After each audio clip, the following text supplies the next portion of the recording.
নমস্কার, ফার্মার সুব্রো চ্যানেলে আপনাদের সবাইকে স্বাগত জানাই। আজকের আমি আমার এই ভিডিওতে দেখাবো আমার বাগান থেকে সবেদা ভাঙার পরে থেকে সবেদা বাজারজাত করা পর্যন্ত কি কি কাজ অবশ্যই করণীয় এবং যেগুলি না করলে বাজারে নিয়ে যাওয়ার পরবর্তীকালে যে সবেদা বিক্রি করতে খুবই সমস্যার সম্মুখীন হতে হবে, সেই কাজগুলি আজকের আমি করে দেখাবো। আপনারাও যদি আপনাদের বাগান থেকে সবেদা ভাঙার পরে এই কাজগুলি করেন তাহলে আপনাদের ফল আপনারা বাজারে অনায়াসে খুব সহজেই বিক্রি করতে পারবেন এবং কারোর কোনো সমস্যার সম্মুখীন হতে হবে না। তাহলে চলুন আজকের দেখে নেওয়া যাক সবেদা ভাঙার পরের যে কাজগুলি অবশ্যই করণীয়, এবং সেগুলি জানতে আপনারা সম্পূর্ণ ভিডিওটা দেখতে থাকুন।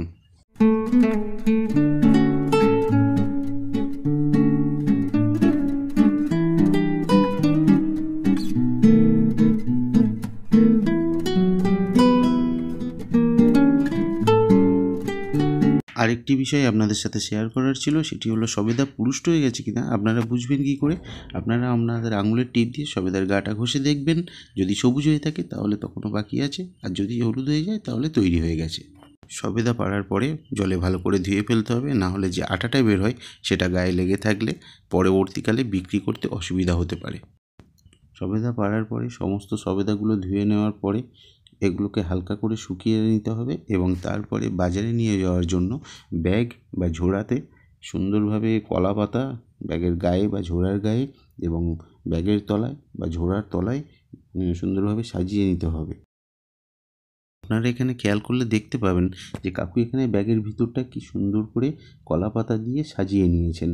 এই রকমভাবে ব্যাগ বা ঝুড়ি কলাপাতা দিয়ে সাজিয়ে নিয়ে তার ভিতরে আমরা যদি সবেদা রাখি তাহলে কি হয়, আমরা যখন এক জায়গা থেকে আরেক জায়গায় বাজারে বা হাটে নিয়ে যাই তখন কিন্তু এই ব্যাগ বা ঝোড়ার গায়ে সবেদাগুলো কোনো ধাক্কা খায় না বা ঘষা খায় না।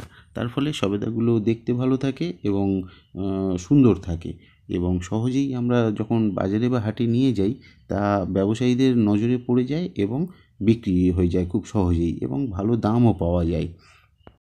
তাই এই রকমভাবে আপনারা আপনাদের বাগানের ফল যদি যত্ন সহকারে হাটে বা বাজারে নিয়ে যান তাহলে আপনারা সবার আগে সহজেই এই ফল বিক্রি করতে পারবেন এবং অধিক পয়সা উপার্জন করতে সক্ষম হবেন।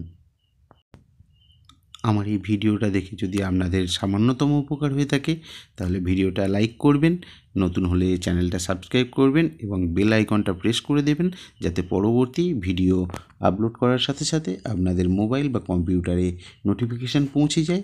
এবং ভিডিওটা সম্পূর্ণ দেখার জন্য আপনাদের অনেক অনেক ধন্যবাদ।